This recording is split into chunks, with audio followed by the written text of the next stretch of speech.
सीतापुर गांव में रहती थी एक चुड़ैल, लेकिन इस बात से गांव के लोग अनजान थे। जब तक पूरे गांव की एक एक औरत के गहने मेरे पास नहीं आ जाते, मैं इस गांव को छोड़कर नहीं जाऊंगी, चाहे इसके लिए मुझे लोगों को गायब भी क्यों ना करना पड़े। दूसरी तरफ गांव की औरतें बात कर रही थी। अरे सुन रही हो, ये देखो मैंने कल ही नया हार बनवाया है सोने का, कैसा लग रहा है? बहुत ही अच्छा है ना, पहले तुम पहनो, फिर शादी में अपनी होने वाली बहू को दे देना। और क्या, सोने चांदी का यही तो फायदा है, जितना पुराना उतना महंगा। लेकिन एक एक पैसा बचाकर ये लेना सच में बहुत मुश्किल हो रहा था मेरे लिए। तभी वहां पहली का पति आ जाता है। गांव में एक औरत के घर के सोने के सारे गहने चोरी हो गए। लोग बातें बना रहे कि गांव में कोई चोर घुस आया है जो घर की कोई चीज को हाथ नहीं लगाता, पर सिर्फ सोने के गहनों को ही चुराता है। अब तुम ना अपने ये गहने संभाल कर रखना। हे भगवान, ये क्या बोल रहे हैं? ये तो वही बात हो गई कि गांव बसा नहीं और लुटेरे पहले आ गए। दूसरी तरफ गांव के ही एक घर में रंजना रहती थी। उसके पति का गांव में चाउमीन का ठेला था। एक दिन उसके घर में एक औरत आती है। अरे रंजना, तो गांव में नहीं है तो सोचा तुम्हें बता दूं। गांव में बात चल रही है कि गांव में एक चोर घुस आया है जो घरों के सोने के गहने चुरा लेता है। अरे मैं तो सिर्फ ये कान की छोटी सी बाली ही सोने की पहनती हूँ, बाकी गहने तो मैंने गांव के बैंक में लाकर रखे हैं। ये क्या होता है? ना बाबा ना, हमारे गांव की औरतें तो गहने अपने पास ही रखती है। जब कहीं जाना हो तो बस अलमारी से गहने निकालो और पहन लो। दूसरी तरफ एक औरत हाथ में टोटके वाली छोटी सी गुड़िया लेकर घर में चली आती है। अरे कोई है? घर की औरत है क्या? क्या है ये गुड़िया? ये कोई ऐसी वैसी गुड़िया नहीं है, ये जादुई गुड़िया है। इसको घर की अलमारी में रखना। अगर तुम्हारे घर पर किसी की बुरी नजर होगी तो रात भर में ये पतली सी गुड़िया मोटी हो जाएगी। मैं कल आकर ये गुड़िया ले जाऊंगी और तुम्हारे घर की सारी बुरी नजर छूट जाएगी, समझी? अरे वाह, ये तो बहुत कमाल की गुड़िया है, दे दो। कितने की है एक? अरे नहीं नहीं नहीं, ये फ्री की है। मेरा काम इस पूरे गांव को बुरी नजर से दूर रखने का है। हाँ। भली औरत उसके हाथ से वो गुड़िया लेकर अलमारी में रख देती है। लेकिन अगली सुबह जब वो उस गुड़िया को देखती है तो पतली सी गुड़िया मोटी हो चुकी होती है। हे भगवान, ये क्या? किसने मेरे घर को बुरी नजर से बांध रखा था? तभी वो गुड़िया वाली भी आ जाती है।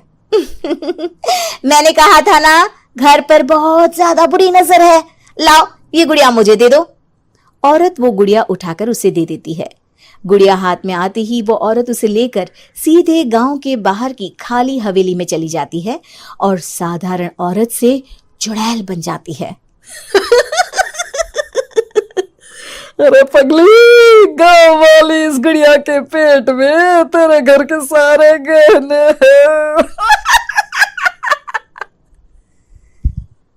इतना बोलकर वो गुड़िया को फाड़ देती है और सारे गहने निकाल लेती है। वहीं दूसरी तरफ, हे भगवान, मेरे घर के सारे गहने चोरी हो गए। उस औरत के घर के आसपास लोगों का जमावड़ा हो जाता है और लोग बातें करने लगते हैं। लो जी, ये भी घर गया। पता नहीं कौन चोर है जो इतनी होशियारी से गहने चुरा लेता है। कुछ समझ में नहीं आ रहा कि कौन है।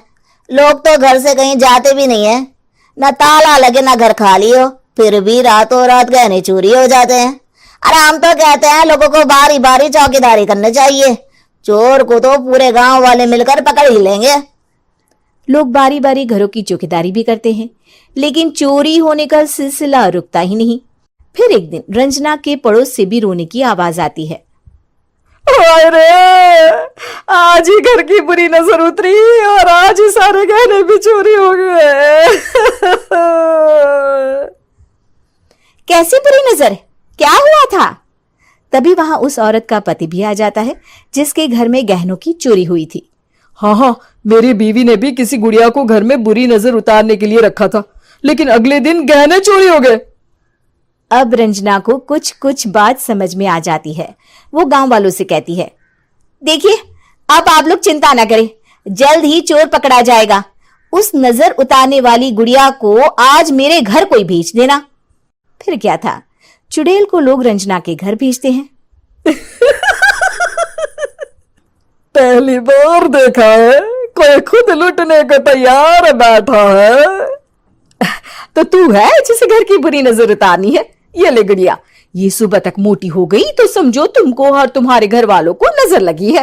हाँ हाँ, मैंने काफी सुना है। तुम ये गुड़िया मेरे घर छोड़ देना। अरे क्यों नहीं, कल सुबह आऊंगी जब गुड़िया तुम्हारे घर की सारी बुरी नजर लेकर मोटी हो जाएगी, ठीक है? अब क्या था, रात को रंजना ने पूरी नजर गुड़िया पर रखी।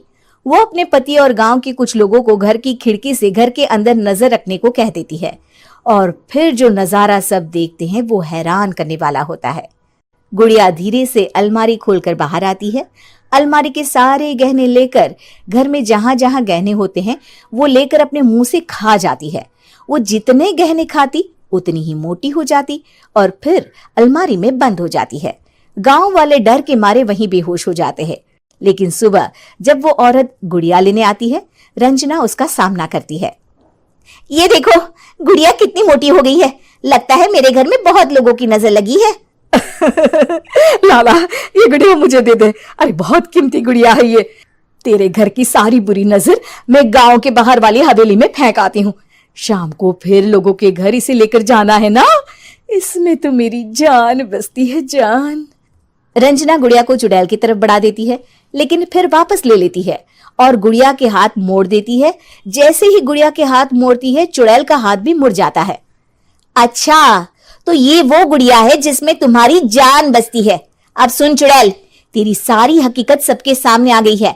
या तो गांव वालों के गहने लौटा दे, नहीं तो मैं इस गुड़िया की गर्दन मोड़ दूंगी। चुड़ैल डर जाती है। अरे नहीं नहीं, मेरी गुड़िया दे दो, मैं सबके गहने वापस कर दूंगी। ठीक है, अब भी जा और सबके सारे गहने वापस कर। चल निकल यहां से। चुड़ैल सबके गहने लौटाकर रंजना के पास आती है। ला दे मेरी गुड़िया रंजना, इसके अंदर के गहने निकाल ले, लेकिन ये गुड़िया वापस दे दे। लेकिन रंजना जानती थी कि जैसे ही गुड़िया चुड़ैल को देगी उसकी शक्ति वापस आ जाएगी। चुड़ैल, तू तो चुड़ैल ही रहेगी, ये मैं जानती हूँ।